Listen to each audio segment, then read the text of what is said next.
अवधूत चिंतन श्री गुरुदेव दत्त श्री स्वामी समर्थ.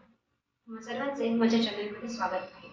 उद्या धनत्रयोदशी आहे. धनत्रयोदशीच्या दिवशी आपण आपल्या परंपरेनुसार घरातील धनाची पूजा करणारच आहोत.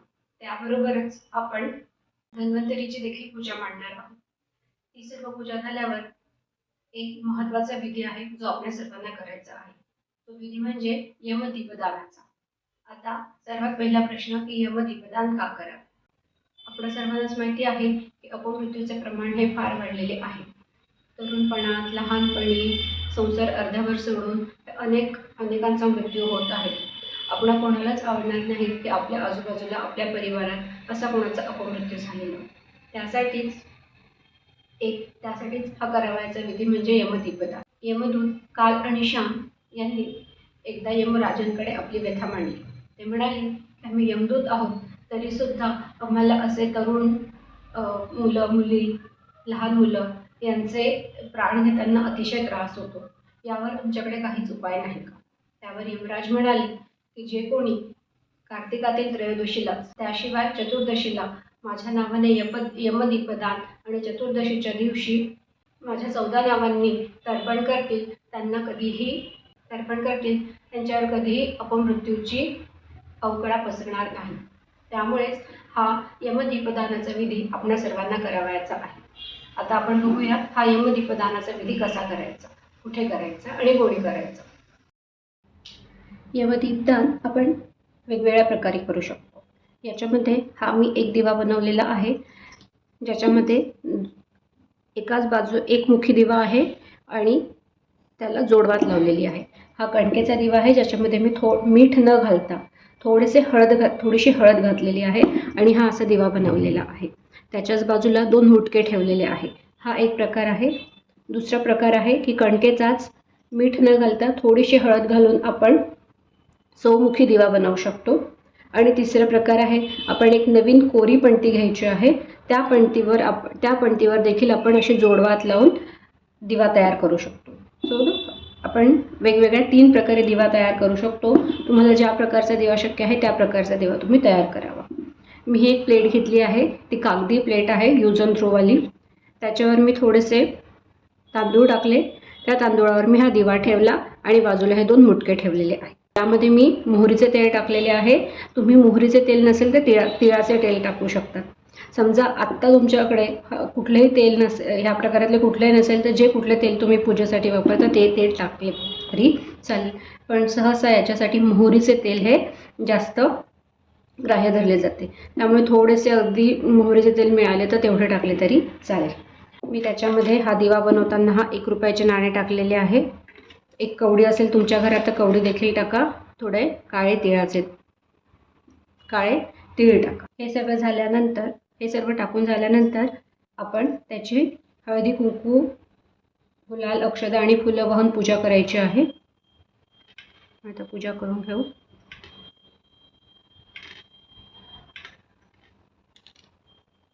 त्याला एक फूल वाहिलेले आहे.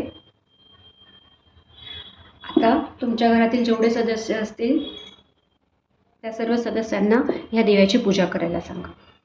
ह्या दिव्याची पूजा ही आपल्या देवघरासमोर बसूनच करायची आहे. तिथे तुम्ही ह्या दिव्याची पूजा करा.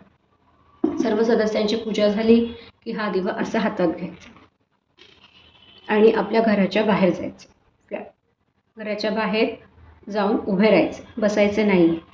घराच्या बाहेर जाऊन आपल्याला उभे राहायचे आहे. मंत्र म्हणायचा आहे. तो मंत्र आहे मृत्यूना पाशदंडाभ्याम कालेन शामयासह त्रयोदश्याम दीपदानात सूर्यजः प्रियतां मम.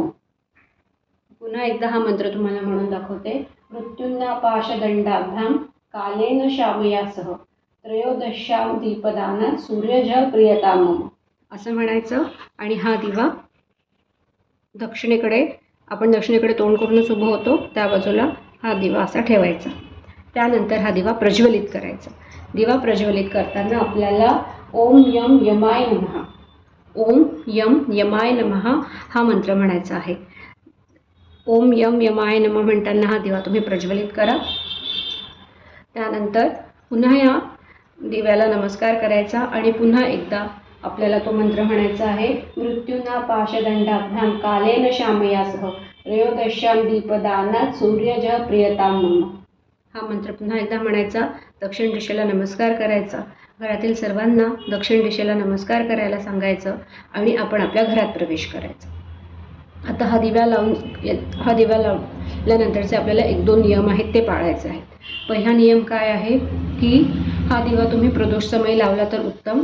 पण समजा आता बऱ्याचदा ऑफिसमधून 6:30, 7पर्यंत काही सगळे सदस्य ऑफिसमधून किंवा बाहेरून घरी येत नाही, तेव्हा हा दिवा तुम्ही थोडा उशिरा लावला तरी चालणार आहे. रात्री तुम्ही उशिरा हा दिवा लावला तरी काहीच हरकत नाही आहे. या दिव्यामध्ये तुम्ही तेल एवढं टाकायचं आहे की जो साधारण 1.5 ते 2 तास हा दिवा चालायला हवा. फक्त नियम हा आहे की जेव्हा हा दिवा चालू असेल तेव्हा हा दिवा ओलांडून कोणी घरात यायचं नाही किंवा घराच्या बाहेर जायचं नाही आहे. त्यामुळे आता हा दिवा अशाच वेळेस लावा की जेव्हा 1.5 ते 2 तास तुम्ही घराच्या बाहेर जाणार नाही आहात किंवा कोणी बाहेरून घरात येणार नाही. मुख्यतः हा दिवा हा घरातले सगळे सदस्य घरी आल्यावर लावले तर अतिशय उत्तम. पण समजा ते शक्य नसेल की सर्व सदस्य त्या वेळेपर्यंत घरी नाही येऊ शकत, कोणाकोणाची नाईट ड्युटी पण असते, त्या केसमध्ये तुम्ही जेवढे सदस्य घरात असतील तेवढ्या सदस्यांनी मिळून हा दिवा लावायचा. फक्त एकच नियम पाळायचा आहे की दिवा चालू असेपर्यंत कोणीही तो दिवा ओलांडून आत किंवा बाहेर जायचं नाही. हा एकच नियम याच्यासाठी महत्त्वाचा आहे. हा दिवा तुमचा 1.5-2 तास चालेल. त्यानंतर तो दिवा तिथेच असू द्यायचा आहे. दुसऱ्या दिवशी सकाळी म्हणजे चतुर्दशीच्या दिवशी आपल्याला काय करायचे आहे, हे फूल आपल्याला बाहेर एखाद्या झाडाच्या खाली ठेवायचे आहे. आपण हे दान केलं आहे. आता यातली कुठलीच वस्तू आपल्या घरात येऊ शकणार नाही.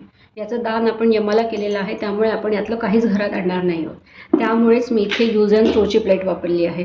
मी काय करणार आहे, हे